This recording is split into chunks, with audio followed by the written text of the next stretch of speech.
Là, je pars sur la sauce tomate. C'est la recette de la madre. Elle est incroyablement bonne et je dis pas ça parce que c'est ma mère. C'est tout à fait objectif.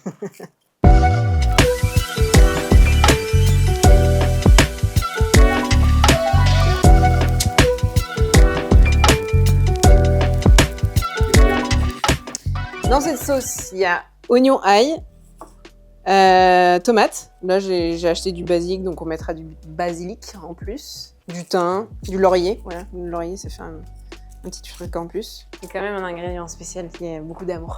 Il n'y en a pas, ouais, voilà, il y en a pas dans toutes les recettes. Il y en a juste dans celle de ma maman. Le secret de cette recette, c'est la même base que pour l'omelette. C'est faire un sofrito. Donc le sofrito, c'est un départ de... C'est de la friture douce. Donc tu mets un petit fond d'huile, ton ail et tes oignons, et tu laisses cuire indéfiniment à feu très doux jusqu'à ce que tes oignons aient rendu le maximum de sucre. Tu vois. Et en fait, c'est ça le secret de la sauce tomate, enfin, d'une sauce tomate. C'est la base en fait, c'est les oignons. Parce que c'est ça qui va donner du sucre. Je sais qu'il y en a qui mettent du sucre dans la sauce tomate. Tu peux l'avoir naturellement avec cette base qui est incroyable. Mais genre, sans cette base-là, c'est long en fait. Sans cette base-là, t'as pas une sauce tomate aussi sucrée. Ok, c'est parti pour la découpe. Un trick pour pas pleurer quand t'épluches un oignon, c'est de le passer sous l'eau avec ton couteau aussi. Ah ouais? Ouais. Tu pleures un peu, mais moins que si tu l'avais pas fait.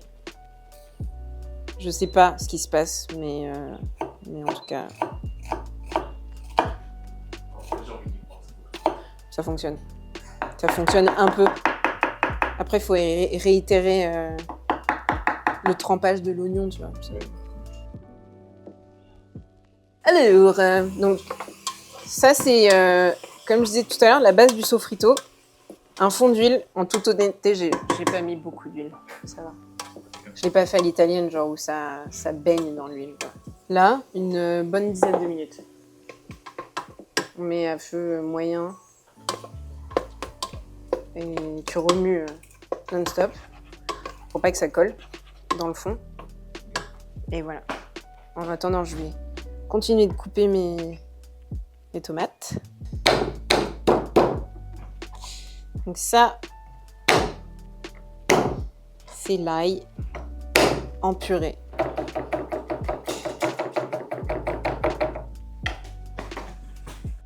D'ici 10 minutes, je pense, je mettrai les tomates.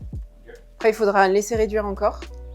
Donc maintenant que les oignons ont bien rendu tout le sucre, tu vois, c'est bien, on est dans la compotée d'oignons là. C'est magnifique, c'est bien translucide, bien brillant, comme tu disais. Voilà. Donc j'ai vraiment baissé le feu, j'étais très doux quoi. Là j'augmente un peu, je mets un petit peu de concentré de tomate. Ça va épaissir la sauce et ça va bien la colorer. Donc voilà, je mélange un peu comme ça pour faire une pâte. Je laisse prendre. Voilà. J'attends un peu, je vais rajouter les... Dans une petite minute, je rajoute les tomates. Là, ça te fait une petite mixture comme ça. Ça sent super bon. Je vais rajouter un petit peu de poivre. Les tomates. Hop, j'augmente un peu le feu. Et là, on va laisser mijoter une bonne demi-heure au moins. Enfin, il faut vérifier entre-temps. Mais le but, c'est vraiment d'avoir une réduction de tomates. Donc, je rajoute quelques brins de thym. Je mets 2 feuilles de laurier, ça suffit largement. Et un peu de basilic aussi. J'en mettrai aussi à la fin pour la déco, mais déjà là, ça va donner un bon goût. Hop, voilà. On mélange et on laisse mijoter à feu moyen 15-30 minutes. À voir. Vraiment, il faut vérifier à chaque fois. Et si jamais c'est trop épais, on ajoutera de l'eau à mi-cuisson. C'est tout. Hey hey, gracias. Ah, et je vais récupérer les carottes pour le ketchup. Non mais jamais de sucre dans la sauce tomate, arrêtez hein. Tu sors si tu mets du sucre dans ta sauce tomate. Alors, on a notre fameuse sauce tomate qui est prête. Pour savoir si elle est prête, en général, quand ça réduit, tu as des flaques d'eau à l'intérieur, parfois.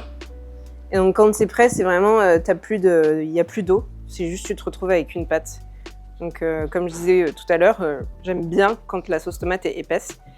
Et après, si tu préfères qu'elle soit liquide, tu rajoutes un peu d'eau, mais je trouve ça un peu dommage. Ce qui est cool, c'est qu'une fois que tu as fait un gros batch de sauce tomate, tu peux le conserver dans un bocal fermé une bonne semaine, voire plus, mais voilà, tu peux le conserver une semaine, ouais, au frais. Qu'est-ce qui se passe dehors, Nicolas? Nous avons un livreur des Deliveroo, une personne qui arrive à contresens et qui est à 2 doigts de se heurter. Le scooter du Deliveroo. Oh là là, ça n'arrête pas. Ça se tape ou pas? Non. Non, pas encore.